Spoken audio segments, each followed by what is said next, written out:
우리를 이끄시고 도우시고 힘주셔서 하나님이 원하시는 삶의 모습들을 우리 가운데 갖추어 나갈 수 있도록 도와주시옵소서. 또한 이 시간 주의 말씀을 같이 나누려고 하오니 주의 성령께서 친히 우리 각자에게 말씀하여 주시기를 원합니다. 감사합니다. 예수님의 이름으로 기도하옵나이다. 아멘.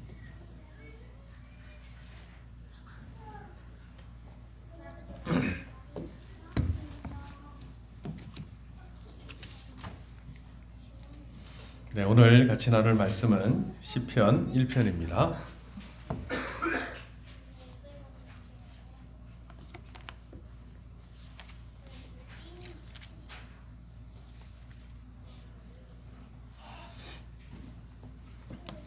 시편 1편 우리 같이 한 목소리로 읽겠습니다. 시편 1편입니다.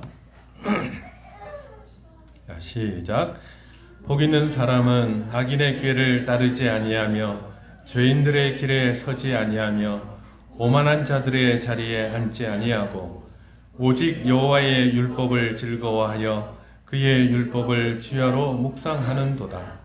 그는 시냇가에 심은 나무가 철을 따라 열매를 맺으며 그 잎사귀가 마르지 아니함 같으니 그가 하는 모든 일이 다 형통하리로다. 악인들은 그렇지 아니하며 오직 바람에 나는 겨와 같도다. 그러므로 악인들은 심판을 견디지 못하며 죄인들이 의인들의 모임에 들지 못하리로다. 무릇 의인들의 길은 여호와께서 인정하시나 악인들의 길은 망하리로다. 아멘.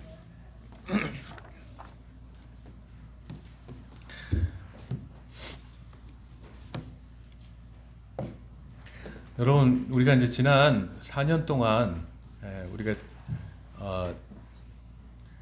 공간 복음을 우리가 1장 1절부터 끝까지 같이 살펴봤습니다. 그리고 주님께서 십자가에 달려 죽으시고 부활하신 모습을 우리가 바라보면서 부활하시고 승천한 이후에 교회를 향해 갖고 계신 하나님의 뜻을 우리가 살펴보고자 요한계시록에 나오는 7 교회에 주신 편지를 우리가 또 짧지 않은 시간 동안 살펴봤죠. 자, 근데 이제 그러고 나서 우리는 로마서로 사실은 넘어가려고 했습니다. 그런데 우리가 시편 찬송을 한 지가 벌써 한 3년 넘게 됐죠. 근데 저도 그렇고 여러분도 그렇고 시편 찬송을 부르면서도 시편의 의미를 우리가 잘 모르는 경우가 많고 또 시편을 어떻게 불러야 할지에 대해서도 우리가 그렇게 오리엔테이션을 받지 못한 경우가 많습니다. 그래서 우리가 지금부터 시편 전체를 다루는 것도 아니고 시편의 중요한 그 부분들, 중요한 시편들을 나누어서 또 남은 시간 동안 다루어 보려고 합니다. 마침 또 오늘이 2024년 마지막 주인데요. 아마 다음해 중반 정도까지는 시편을 좀 우리가 살펴보려고 합니다. 자, 먼저 시편이라고 하는 것은 성경에 있는 다른 그 장르들, 말하자면 역사서, 또 모세오경, 선지서, 욥기, 전도서, 이와 같은 그 성경 장르들과는 좀 다릅니다. 그러니까 이게 뭐 또 탁월하다 이런 뜻이 아니라 다르다는 것이죠. 모든 성경은 하나님의 말씀이고 하나님께서 우리에게 주신 말씀의 내용들을 전하고 있는 것이 사실입니다.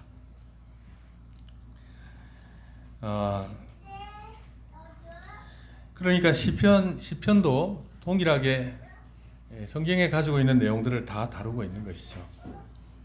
다만 형식이 다르고 말하는 방식이 좀 색다르다 하는 것입니다.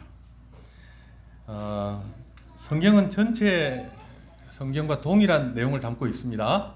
그걸 우리가 다른 말로 뭐라고 하지요?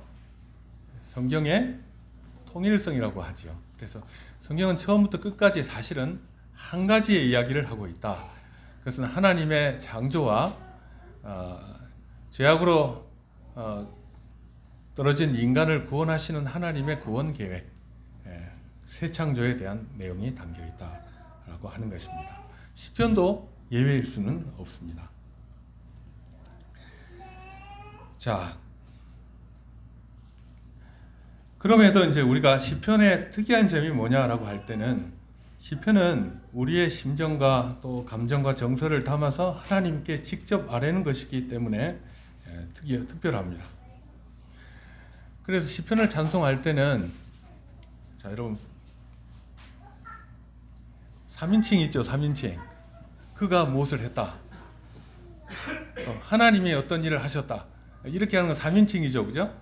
근데 시편을 할 때는, 시편을 노래할 때는 기본적으로 2인칭으로 봅니다. 그래서 하나님, 당신께서는 이렇게 우리가 이제 대면하면서 주님을 이 시편을 읽어 나가야 하는 것이죠. 그러니까 이제 이와 같은 관계성의 끈이 놓쳐진다고 하면 시편을 제대로 이제 부를 수가 없죠. 시편도 객관적인 사실들을 바탕으로 하지만 시편을 노래하고 또 예배 찬송으로 부른다고 할 때는 항상 우리는 하나님 앞에서 우리의 마음을 담아서 노래하는 것이 옳다라고 하는 것입니다. 근데 이제 시편에 우리가 이제 우리의 정서를 담아서 노래한다라고 하니까 시편은 그냥 굉장히 감정적인 책이냐라고 하면 그렇지 않습니다. 시편은 성경 전체를 관통하는 메시지를 아주 풍성하게 담고 있습니다. 여러분 이제 많이 들어보셨겠지만 칼빈의 기독교 강요를 보면 성경 인용에 있어서 두 번째로 많이 인용한 성경이 시편입니다. 시편. 그러니까 시편의 교리적 내용, 또 하나님의 교훈에 대한 많은 내용들이 시편에 담겨 있다라고 하는 것을 알아야 합니다. 자, 근데 여러분, 우리가 이제 시편 찬송하다 보니까 우리가 늘 부르던 찬송가하고 좀 다르지요, 그죠?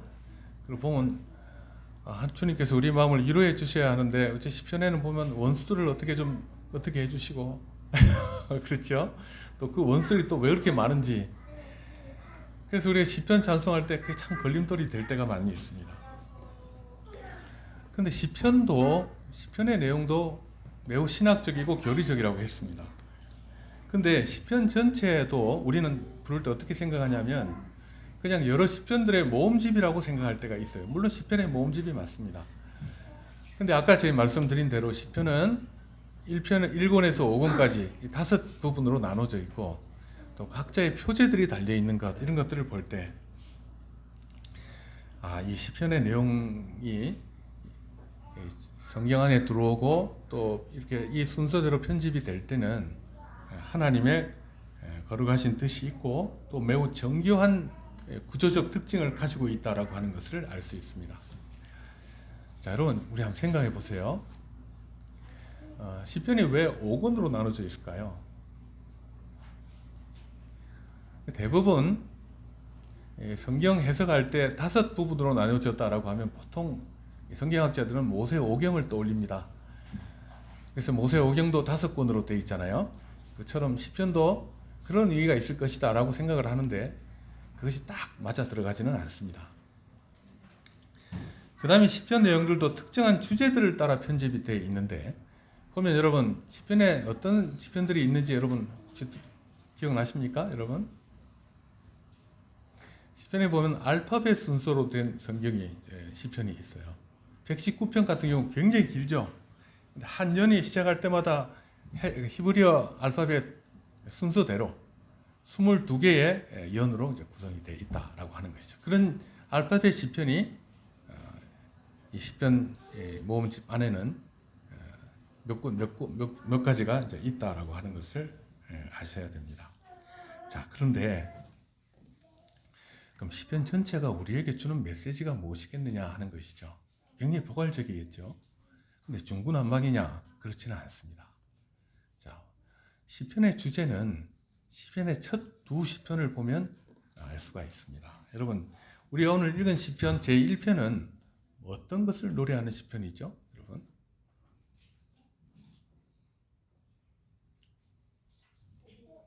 네?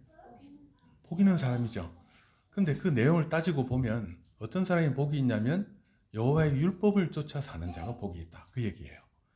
그래서 이건 1편은 토라 시편이라고 합니다. 토라, 율법 시편이라고 해요. 율법. 근데 제 2편을 한번 보세요. 여러분 밑에 이제 원고 밑에 보면 여러분 익숙한 시편이 하나 나오죠. 어찌하여 이방 나라들이 분노하며 민족들이 헛된 일을 꾸미는가? 세상의 군왕들이 나서며 관원들이 서럽게 하여 여호와와 그의 기름 부음 받은 자를 대적하며 우리가 그들의 맨 것을 끊고 그의 결박을 벗어버리자 하는도다. 하늘에 계신 이가 웃으시며 주께서 그들을 비웃으시리로다. 그렇게 얘기합니다. 이 편의 특징은, 이 편의 주제는 뭘까요, 여러분? 메시아입니다. 메시아가 나옵니까, 안 나옵니까? 예, 기름 부음 받은 자죠. 그래서 하나님의 통치, 메시아적 통치.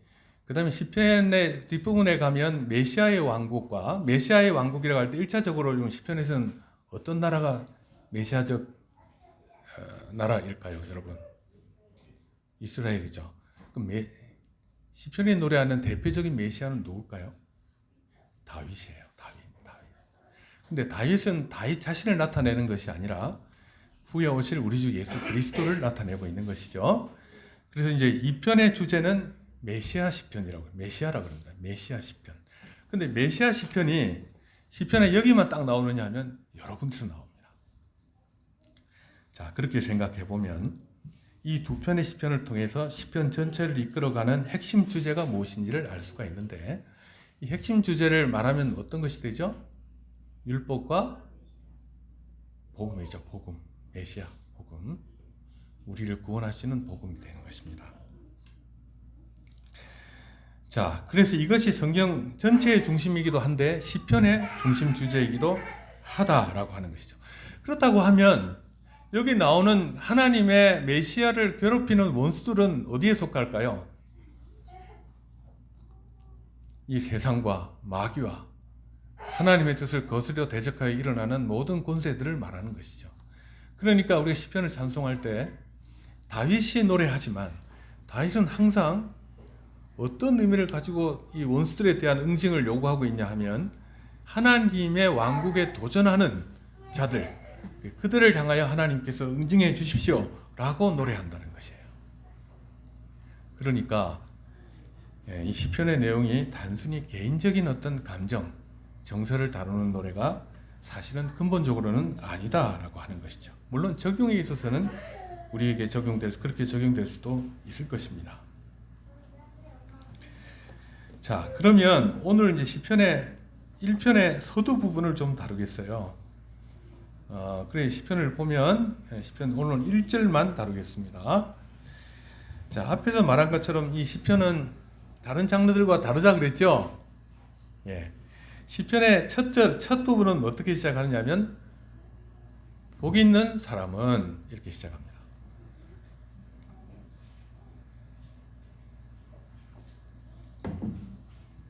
여러분 복 있는 사람이라고 생각하시죠, 여러분들? 예. 자, 그러면 어떤 의미에서 여러분 복이 있어요? 생각하면 많이 있겠죠. 근데 어떤 사람 좀 나는 박복하다 이렇게 생각하는 사람도 있어요. 근데 이제 여기서 우리가 복이라고 하는 것은 우리가 받고 싶어 하는 것이죠. 모든 사람이 받고 싶어 하는 것이에요.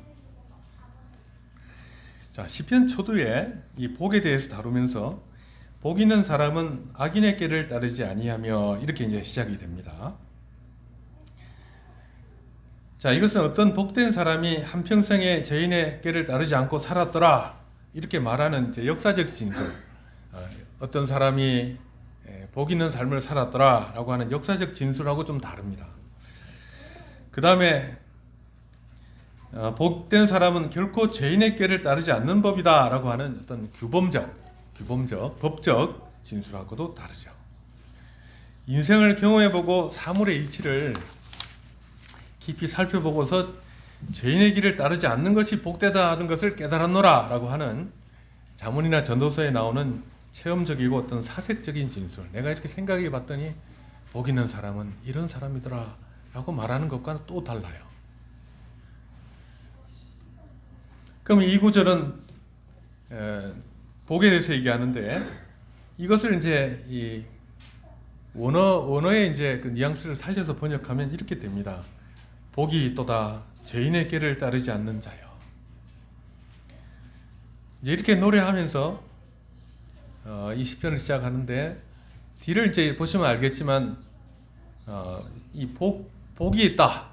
복 있는 자는 악인의 꾀를 따르지 않는다라고 할 때 이 시편의 기자가 염두에 두고 있는 것은 하나님 앞에서 노래하고 있다는 사실이에요. 그러면 이 복이라는 것은 그냥 복이 아니겠죠? 어떤 복일까요? 하나님 앞에서의 복이죠. 그럼 하나님 앞에서의 복과 세상의 복을 비교해 보면 어느 것이 더 큽니까?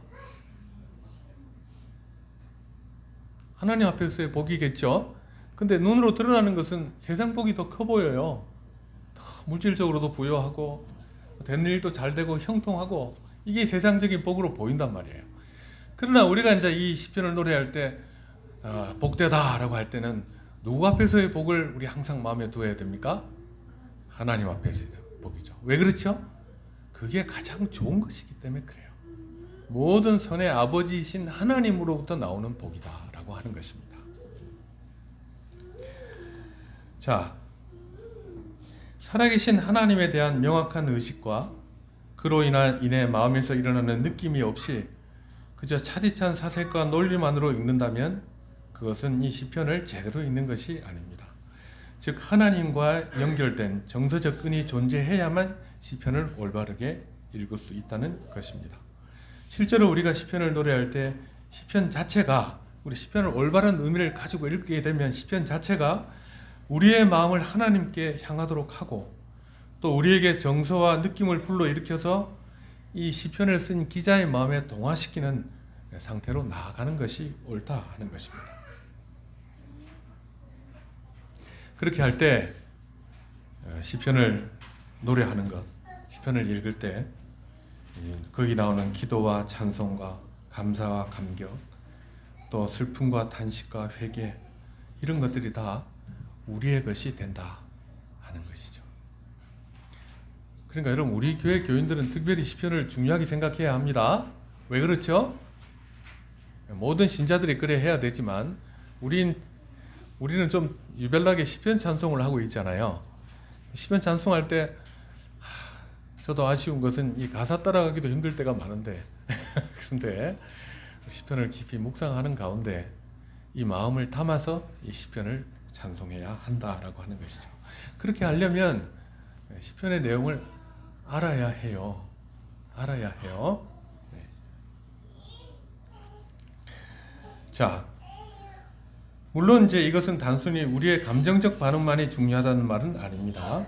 하지만 이것이 우리가 이제 감정을 담으려고 애쓴다고 해서 되는 것이 아니라 이제 성령의 감동하심을 받을 때 우리의 그 가운데서 일어나는 감정이라고 하는 것은 참으로 신자에게 은혜고 복된 것이다라고 하는 것입니다. 그럼 성령의 감동을 받으려고 할 때 성령께서 우리에게 뭘 주시죠? 성경을 볼 때 성령의 감동을 받는다고 하는 것은 뭐죠? 우리 마음속에 깨달음을 주시는 거예요. 성경 하나님의 말씀이 뭘 말하고 있는지를 깨달아야 감동이 오는 것이지 그냥 감동 받으려고 글자 하나에다가 감정을 몰아넣는다고 해서 성령이 주시는 감동이냐면 그것은 아니다라고 하는 것이죠. 그래서 우리는 이 성경의 내용들을 또 시편의 내용들을 알려고 애써야 합니다.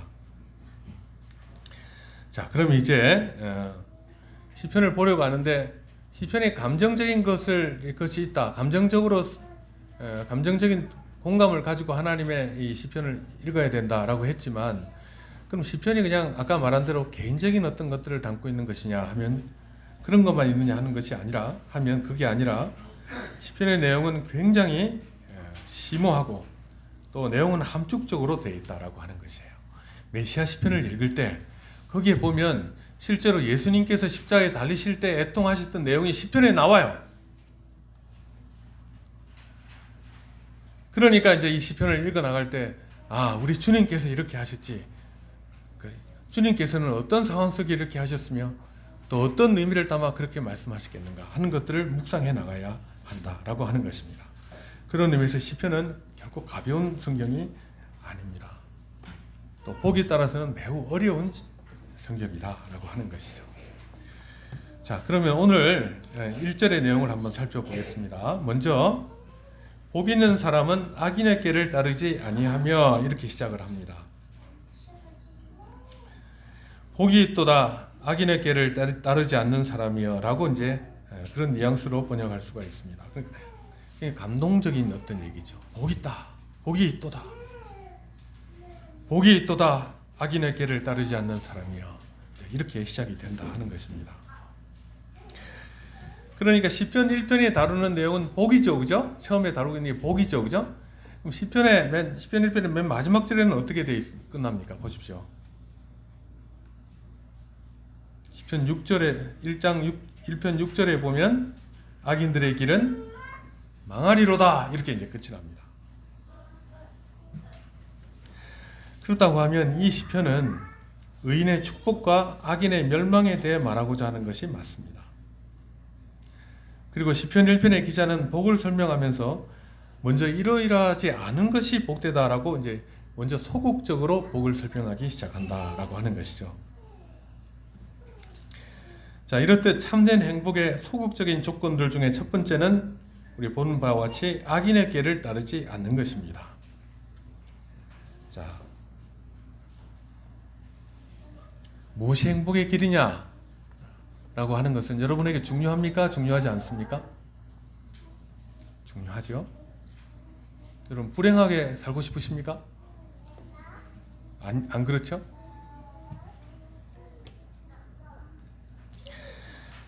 그러니까 사실 모든 사람은 어떤 형태로든 무엇이 행복의 길인지에 대한 문제를 의식하면서 살아갑니다.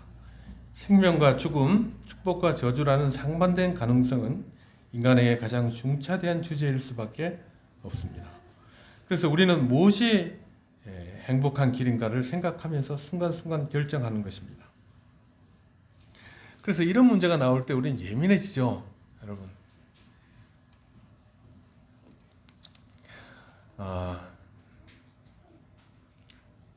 요즘 이제 새 차들 많이 나왔잖아요, 그죠? 그러면 요즘 뭐 그런 거 있더라고요. 스마트 크루즈 이런 거 있죠. 차가 지가 알아서 이렇게 가요. 고속도로 같은 데서는 앞차가 서 있으면 속도를 늦춰가지고 서요, 또 이렇게 하잖아요. 근데 이제 사실 말하자면 이 스마트 크루즈 기능을 사용할 때는 처음 사용하는 사람은 고민이 많습니다. 그럴까요, 안 그럴까요? 차가 쭉 한 100km 다니는데 앞에 차가 서 있어요, 앞차가. 그럼 이 차가 서야 되잖아요. 근데 과연 설 수 있을까? 이런 생각이 들죠. 그럼 식은땀이 쫙 납니다. 예민해지는 것이죠. 그렇죠? 삶에 있어서 예민한 문제들이 있어요. 중대하게 생각하는 것들이 있어요. 목숨이 왔다 갔다 하는 것들도 있어요. 자, 그러니까 이 복이라고 하는 주제는 굉장히 중요한 주제입니다. 어떻게 해야 행복하게 살 수 있는가? 나의 이 결정은 행복한 것인가? 행복을 향해 나가는 것이냐? 그렇지 않은 것이냐? 하는 것이죠. 자, 그러면 성경에서는 뭘 복이라고 하는가 하는 것을 이제 우리가 이 본문을 통해서 살펴보려고 하는데, 성경이 말하는 복은 세상에서 말하는 것과 매우 다른 관점을 가지고 얘기를 합니다. 그러면 성경이 말하는 선과 악, 의와 불의, 축복과 저주, 생명과 멸망은 어떤 것이냐? 오늘 읽은 시편 1편은 먼저 의인의 복된 길에 대해서 이렇게 말하는데, 복 있는 사람은 악인의 길을 따르지 아니하며 죄인의 길에 서지 아니하며 오만한 자의 자리에 앉지 아니하고 이렇게 말합니다.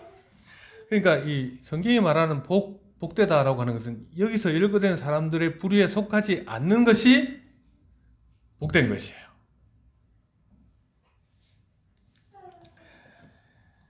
자, 그럼 복된 사람이 속할 수 없는 그 부류 가운데 먼저 악인이라는 것이 나옵니다. 우리가 흔히 악인이라고 하면 대개 성품이나 그 행실이 못된 자로서 남에게 해악을 끼치는 사람을 악인이라고 합니다. 근데 성경에서 악인은 지금 뭐라고 얘기하고 있느냐 하면, 성경 전체를 봐도 그렇고 이 1편을 봐도 그렇고 성경에서 말하는 악인은 근본적으로 하나님 없이 사는 사람들을 악인이라고 합니다. 그러니까 여기 시편 1편에서 말하는 악인은 세상이 말하는 윤리 도덕이나 뭐 세상 규범이나 이런 것에 반하는 사람을 가리키는 것이 아니라는 거예요. 근본적으로는. 성경이 말하는 선악의 기준은 근본적으로 하나님과의 관계와 자세와 관련되어 있습니다. 달리 말하면 악인은 하나님을 알지 못하고 인정하지 않는 세상에 속한 자를 악인이다, 그렇게 말하고 있습니다. 결국 누굴 말하느냐 하면 불신자를 말하는 것이죠. 즉 하나님과 상관없이 사는 자들을 성경은 뭐라고 한다고요? 악인이라고 한다. 그러면 더 나아가서 이제 악인의 꾀를 따르지 않는다. 꾀란 말은 원어적으로 보면 이런 의미입니다. 좀 넓습니다. 의미가. 꾀란 권고하다, 조언하다, 계획하다 등의 의미를 가지고 있습니다. 그러니까 권고하고 조언하고 계획하는 것, 이렇게 하는 것이 옳아, 이렇게 하는 것이 좋아 하는 그것을 이제 꾀라고 한단 말이죠. 자, 그러면 악인의 꾀를 따르지 않는다는 말은 무슨 말이냐? 그것은 악인이 계획하고 뜻하는 것을 따르거나 그가 권하고 조언하는 것에 귀를 기울이지 않는다는 것을 말하는 것입니다. 그러니까 악인의 꾀를 따르지 않는다는 말은 세상이 말하는 조언과 세상에 말하는 권고와 세상이 말하는 계획을 받아들이지 않는 것을 말한다라고 하는 것이죠.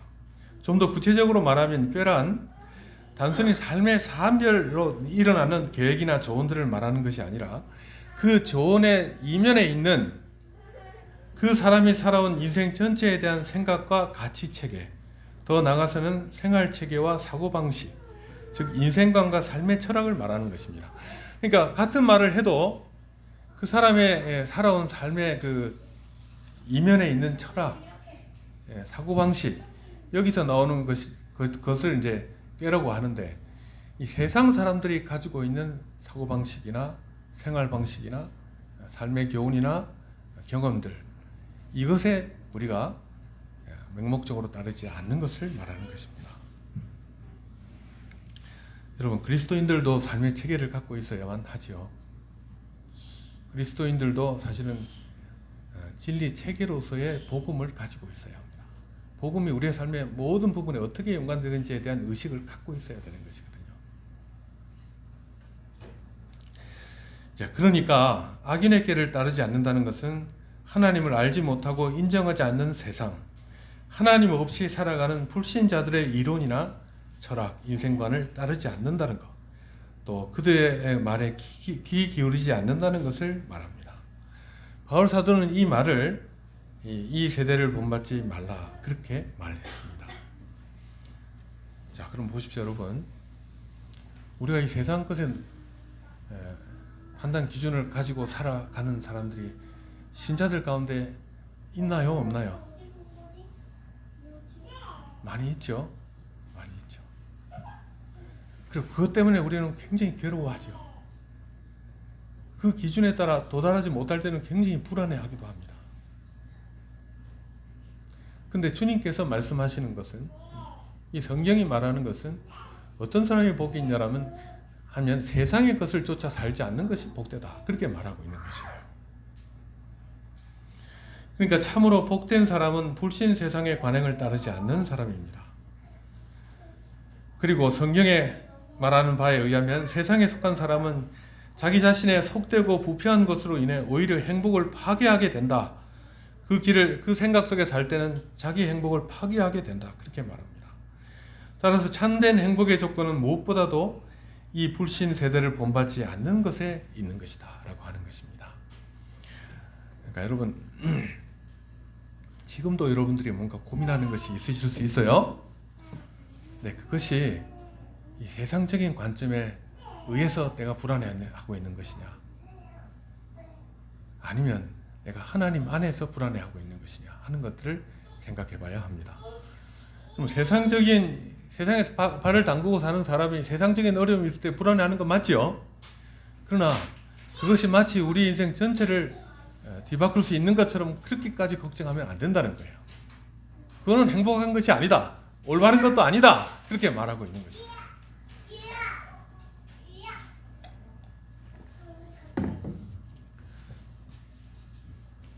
자, 그럼 두 번째는 죄인들의 길에 서지 아니하며 이렇게 말씀하십니다. 참된 행복의 소극적인 조건, 하면 안 되는 거, 조건 중 두 번째는 뭐냐면 죄인의 길에 서지 않는 것이다 하는 것입니다. 여러분, 길 있죠, 길. 길은 어떻게 생깁니까? 그렇죠. 혹시 아파트 사시는 분들 있죠? 보면 개구멍들 있죠, 개구멍.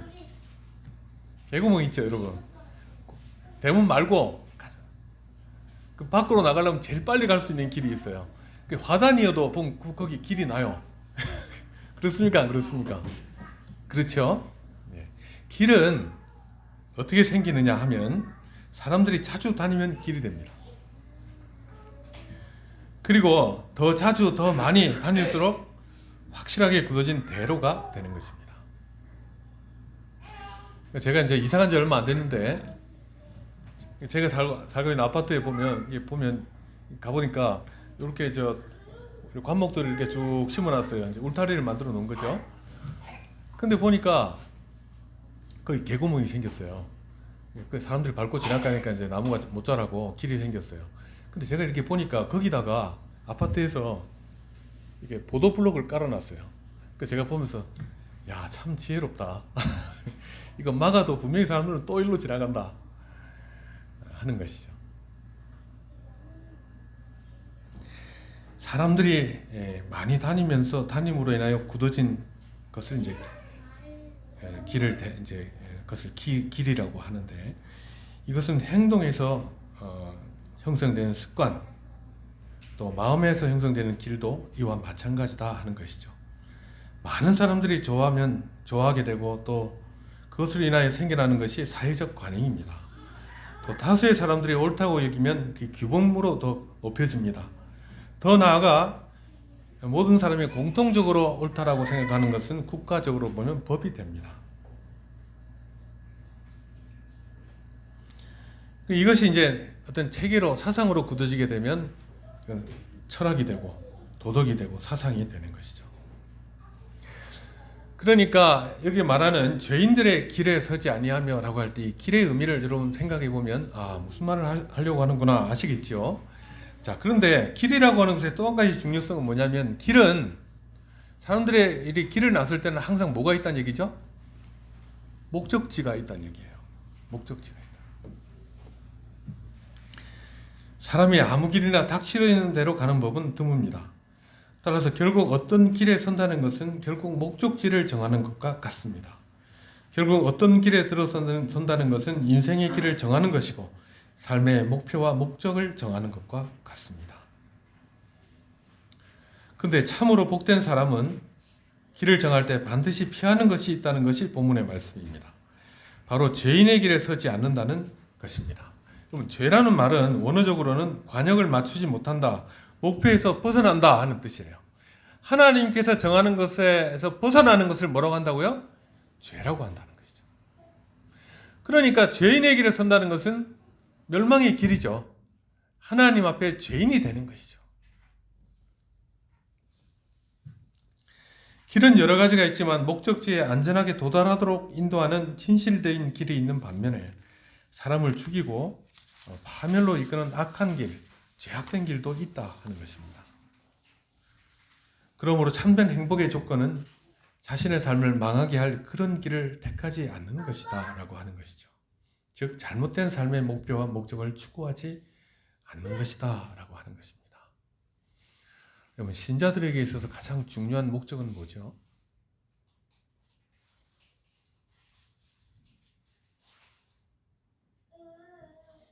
하나님의 영광을 위해 사는 것이죠. 하나님의 뜻을 따라 구원에 이르고 또 구원받은 자로서 하나님의 영광을 드러내며 사는 것이 신자의 삶입니다. 자, 그러면 이제 세 번째 하지 않아야 될 것을 한번 살펴보겠습니다. 오만한 자의 자리에 앉지 아니하고. 여기서 오만하다는 말은 떠벌리고 자랑하고 비웃고 조롱하는 것을 말해요. 그러니까 이건 이제 교만하다고 하죠. 교만하다. 이것은 매우 교만해서 자기 자랑을 하고 다른 사람은 안중에도 두지 않고 조롱하는 태도를 말하는 것입니다. 교만한 사람들 정말 싫죠, 여러분. 근데 앞서 행복을 위해서 피해야 할 두 가지 조건을 말할 때 악인, 죄인이라고 말할 때 여러분 여기에 어떤 전제가 있었습니까? 누구 앞에서의 악인, 누구 앞에서의 죄인? 하나님 앞에서의 죄인과 악인이죠. 그러니까 여기서 오만하다는 말도 단순히 사람과 사람 사이의 관계에서 말하는 것이 아니라 사람과 하나님과의 관계를 염두에 두고 한 말이다. 그 말이에요. 그래서 여기서 말하는 오만한 자는 1차적으로 사람이 아니라 하나님 앞에서 오만한 자를 말합니다. 그리고 악인이나 죄인도 따지고 보면 그 근원에는 뭐가 있냐면 오만함이 있어요. 무엇에 대한 오만함? 하나님에 대한 오만함이 있어요.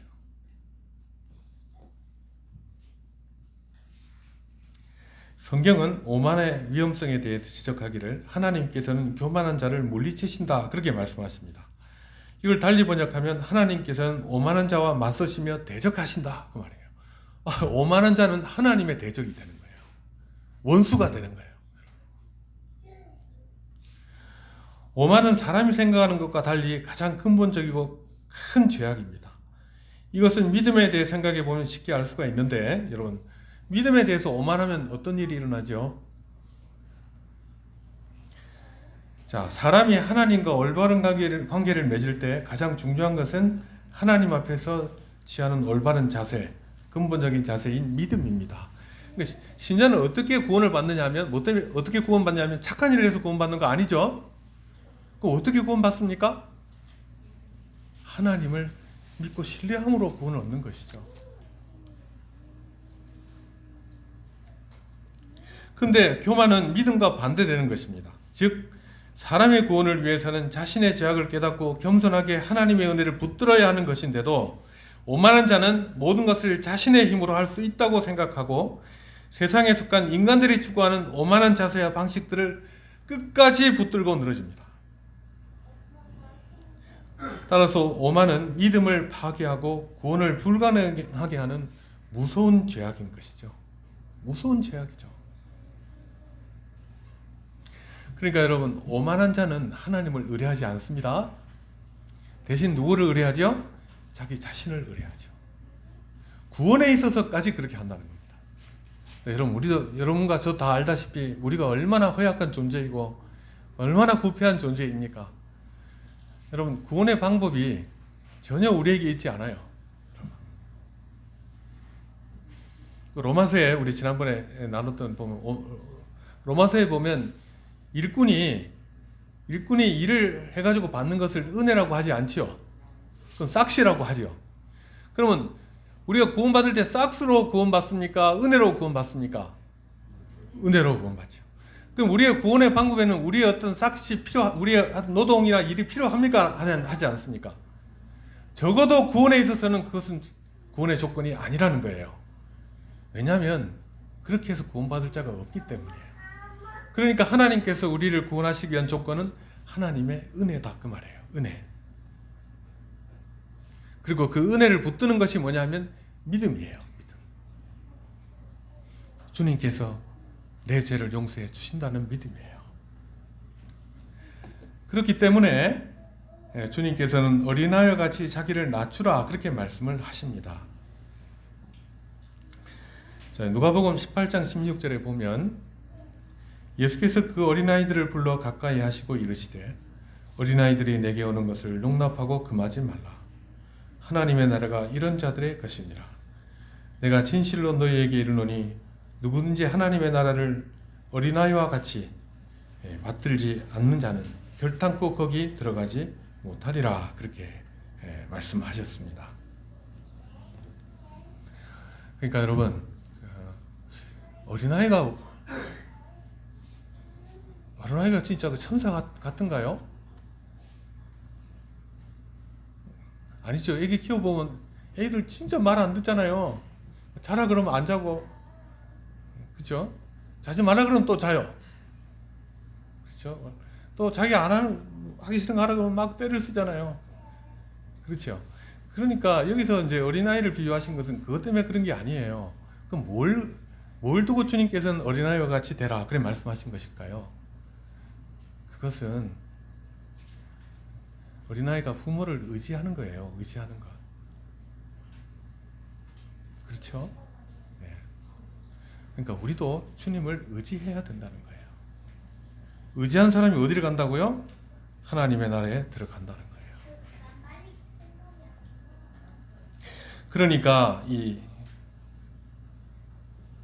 오만에 반대되는 겸손이라고 하는 것은 하나님 앞에서 인간이 취해야 될 당연하고 근본적인 자세입니다. 이처럼 하나님 앞에서 자기를 낮추는 자를 친히 높이신다고 말씀하십니다. 반대로 자기를 높여 교만한 자는 하나님께서 가증히 여기시고 낮추신다 그랬습니다. 멸망으로 던지신다는 거예요.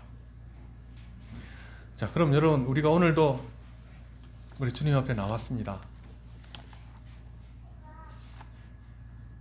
세상의 많은 정황 속에서 우리는 혼란 가운데 있었고, 또 넘어지기도 하고, 또 어떻게 살아야 될지 모르기도 하고, 불안하기도 하고, 경제적인 그 위기가 닥쳐오면 내가 살 수 있을까 고민하기도 합니다. 그럴 때 주님께서는 우리에게 뭘 요구하실 것 같습니까? 나를 믿어라 하는 것이죠. 왜 주님을 믿어야 될까요? 그런 상황 속에서, 우리의 삶의 모든 정황 속에서 하나님을 믿어야 될 이유는 뭘까요? 하나님은 창조주이시고 섭리하시는 주님이시기 때문에 그래요. 하나님의 뜻 밖에서 일어나는 일은 하나도 없기 때문이에요. 그러니까 겸손히 주님을 의지하며 사는 거예요, 여러분. 저도 이제 뭐 이 세상 목사라고 해도 고민이 얼마나 많은지 모릅니다. 또 걱정도 많고 그렇습니다. 근데 우리가 이제 이 말씀을 저도 이제 준비하고 보면서, 아, 그렇구나. 복되다고 하는 것이 하나님을 의지하는 것이 세상의 것들에 두려워하고 무서워하고 불안해하는 것이 아니라, 아, 내가 하나님을 안다고 하는 것, 하나님께 속했다고 하는 것이 나에게 가장 큰 행복이구나. 그리고 이 세상 것들을 우리가 지나치게 두려워할 필요가 없다. 세상의 것을 두려워한다는 얘기는 반대로 무슨 말이죠? 하나님을 신뢰하지 않는다는 것이구나. 그래서 여러분, 우리가 주님 앞에 나와 예배 드리고 있을 때 주님께서는 우리의 마음을 보시고 기뻐하실 것입니다. 여기 와서조차도 주님을 의지하지 않고 세상 것들을 걱정하고 있다고 하면 그건 굉장히 불행한 일이죠.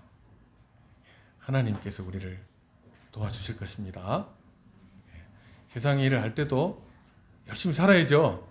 그러나 지나치게 두려워하지 말고 하나님을 의지하면서 살아가시기를 바랍니다. 하나님을 의지하지 않은 오만한 자세는 사실은 행복을 파괴하는 가장 무서운 죄다 하는 것들을 여러분 반드시 기억하시기를 바랍니다.